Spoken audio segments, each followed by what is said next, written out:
வணக்கங்க. Varicose vein அப்படின்னு சொல்லும்பொழுது, இங்கே எல்லாருக்குமே இப்போ நமக்கு புரிஞ்ச ஒரு விஷயம் என்ன அப்படின்னா, ரொம்ப நேரம் நின்னுட்டு இருக்கிறதுனால வரக்கூடிய ஒரு நோய் அப்படின்னு. உண்மைதான். ரொம்ப நேரமா ஒரே இடத்துல நிக்கிற மாதிரியான வேலைகள் செய்றது, வீட்ல உட்கார்ந்திருக்கிறது, ஒரே இடத்துல சிட்டிங் அல்லது ஸ்டாண்டிங். நம்ம அமர்ந்தே இருக்கிறது. கால்களுக்கு இயக்கம் குடுக்காத இருக்கும் பொழுது அதிகமா இது வருது. இது இல்லாம ஹெரிடிட்டி பரம்பரையாவும் இது வரக்கூடியதா இருக்கு. நம்ம ரத்த குழாய்கள்ல ரத்தம் வந்து நேரா போம்போது, அது ஃப்ளோ சரியா போயிடும். அதுவே வளைஞ்சு, வளைஞ்சு, வளைஞ்சு, வளைஞ்சு இருந்து அந்தந்த வளைவுகள்லயும் என்ன ஆகும் அப்படின்னா, அந்த ரத்தம் தேங்க ஆரம்பிக்கும். இந்த கால்களில் முடிச்சுக்கலாம் நமக்கு அப்படியே நெறி நெறி நெறியாக இருக்கும் இந்த நரம்பு வெயின்ஸ். அந்த வெயின்ஸில் பார்த்தீங்கன்னா அங்கங்கேயும் ரத்தம் வந்து தேங்க ஆரம்பிக்குது. கெட்ட ரத்தம் தேங்குது நம்ம உடலில். ஹார்ட்லேருந்து நல்ல ரத்தம் நம்ம எல்லா ஆர்கனுக்கும் போகுது, காலில் உடம்புல எல்லா பார்ட்ஸ்க்கும் போகுது. போயிட்டு திரும்ப எங்கே வருது, ஹார்ட்டுக்கு வந்து சுத்தம் பண்ணி திரும்பி போகுது. அப்போ அசுத்தமான ரத்தம் திரும்ப சுத்தம் பண்ணி திரும்ப போகணும். ஆனால் அந்த வெயின்ஸ்லேயே அது என்ன பண்ணுது, அசுத்தமான ரத்தம் தங்கிடுது. இதுதான் நம்ம என்ன சொல்கிறோம், வெரிகோஸ் வெயின்.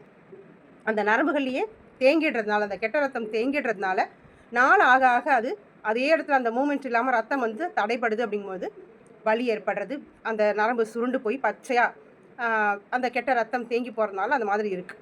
அது வலியை ஏற்படுத்துறது, அரிப்பை ஏற்படுத்துறது, கரப்பான் மாதிரிலாம் சொல்லுவாங்க. அதுக்கப்புறம் அது அரிக்க ஆரம்பிச்சிருச்சு, தனித்தனியாக வருது, புண்கள் ஆகிறது. இது எல்லாமே ஒரு சிவியராக அடுத்தடுத்த கட்டத்துக்கு போக ஆரம்பிக்குது. இதற்கான சில பயிற்சிகள், அதாவது பார்த்தீங்கன்னா சர்வாங்காசனா பண்ணுறது. காலை சும்மா உங்களுக்கு எவ்வளோ தூரம் தூக்க முடியுதோ அந்தளவுக்கு சுவர் ஓரமாக படுத்துட்டு இடுப்பு வரைக்கும் வச்சுட்டு மேலே காலை தூக்கி இது மாதிரி வைக்கிறது. ஒரு 4 தலையணையை வச்சு அடுக்கி அது மேலே காலை தூக்கி வச்சுக்கிறது. அப்பப்போ இந்த ஒரு பயிற்சியை நம்ம செய்துட்டு வரணும். நம்ம உட்காந்தே வேலை பார்த்துட்ருக்கேன் அப்படின்னா, யாரும் இல்லாத டைமில் டக்குன்னு ஒரு நம்ம கீழே உட்காந்து சேர் மேலே காலை தூக்கி வச்சுக்கிறதோ, இல்லை நம்ம சேரில் உட்காந்து டேபிள் இருந்தால் டேபிளில் காலை மேலே தூக்கி வைக்கிறதோ, அந்த மாதிரிலாம் கொஞ்சம் பண்ணிக்கலாம். அரை மணி நேரத்துக்கு ஒரு தடவை எழுந்திரிச்சு ஒரு 5 நிமிஷம் 10 நிமிஷம் அப்படி கொஞ்சம் நடந்துட்டு, இது இல்லாமல் நம்ம இன்டர்னலாக எடுத்துக்கக்கூடிய மெடிசன்ஸ் மட்டும் இல்லாமல் எக்ஸ்டர்னல் அப்ளிகேஷன்ஸ்லேயும் நம்ம வந்து கவனம் எடுத்துக்கணும். உள்ளுக்குள்ளே எடுத்துக்கக்கூடிய உணவுகள் அப்படின்னு எடுத்துக்கும் பொழுது இந்த ரத்த ஓட்டத்தை சீர் பண்ணக்கூடிய பூண்டு, இஞ்சி, இந்த மாதிரி உணவுகளை நம்ம உள்ளுக்குள்ளே எடுத்துக்கலாம். இப்போ நான் சொல்லக்கூடிய ஒரு ஹெர்பல் ரெமடியை ஃபாலோ பண்ணுங்கள். கருப்பு உலர் திராட்சை, பன்னீர் திராட்சை நமக்கு கிடைக்கும். ஃப்ரெஷ்ஷாக கிடைச்சதுன்னா நீங்கள் வாங்கி டெய்லியுமே நீங்கள் யூஸ் பண்ண முடிஞ்சால் ரொம்ப பெஸ்ட்டு. அந்த பன்னீர் திராட்சையை வாங்கி நல்லா உப்பு போட்டு மஞ்சள் போட்டு நல்லா ஒரு லேசான வெந்நீர் ஊற்றி நல்லா கழுவி எடுத்துருங்க. ஏன்னா மேலே இருக்கிற அந்த பெஸ்டிசைட் அந்த மருந்துகள் எல்லாத்தையுமே எடுக்கணும்.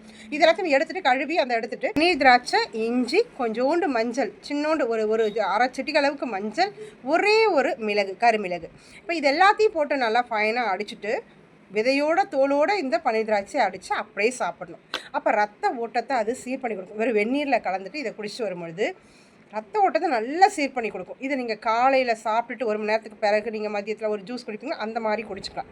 இப்போ எக்ஸ்ட்ராவாக நம்ம யூஸ் பண்ணக்கூடியதுனாலும் இதே இஞ்சி தான். இஞ்சியை நம்ம நல்லா ஒரு தட்டி போட்டு வெந்நீரில் நல்லா கொதிக்க விடணும். கொதிக்க விட்டு கல்லுப்பு அள்ளி போட்டுட்டு அந்த தண்ணியில் நம்ம என்ன பண்ணணும் அப்படின்னா, ஒரு ஹாட் பேக் ஒத்தரம் அப்படின்னு சொல்லுவோம். இப்போ நிறைய இடத்துல ஹாட் பேக்லாம் கிடைக்குது, ஆன்லைன்லாம் கிடைக்குது, நிறைய இடங்களில் கிடைக்குது. வாங்கிட்டு அதுக்குள்ளே இந்த வெந்நீரை வச்சுட்டு நம்ம அது ஒத்து கொடுக்கலாம், ஃபுல்லாக ஒத்து கொடுக்கலாம். அதன் பிறகு ஒத்து கொடுத்து முடிச்சுட்டு கொஞ்சம் வெதுவெதுப்பாக இருக்கும் பக்கத்தில் தண்ணியை காலில் நம்ம விடலாம். காலில் விட்டுட்டு கொஞ்சம் டப்பில் வச்சுட்டு கால்களை அதுக்குள்ளே முக்கி வைக்கலாம். ஏன்னா அந்த நரம்புகள் வந்து விரிவடைஞ்சு ரத்த ஓட்டம் போகும். நிறைய பேர் என்ன செய்கிறாங்க, ஐஸ் பேக் ஒத்தரம் கொடுக்குறோம், ஐஸ் கட்டி ஒத்தரம் கொடுக்குறோம். தயவு செஞ்சு பண்ணாதீங்க. ஏன்னா நரம்பு சுருங்கி போய் அதில் ரத்த ஓட்டம் தேங்கி போயிடுச்சு. நம்ம இன்னமும் ஐஸ்க்கு அதில் பேக் கொடுக்கும்பொழுது இன்னமும் சுருங்கும், நரம்பு வந்து சுருங்க ஆரம்பிக்கும் பொழுது அது இன்னமும் மோசமான விளைவை தான் கொடுக்கும். ஹார்ட் பேக் ஒத்தரம் கொடுக்கும்போது என்னாகும், நரம்புகளில் உள்ள அந்த விரிவடையும் தன்மை ஏற்படும். இஞ்சி இன்னமும் நல்லா விரிவடையக்கூடியதாக இருக்கும்.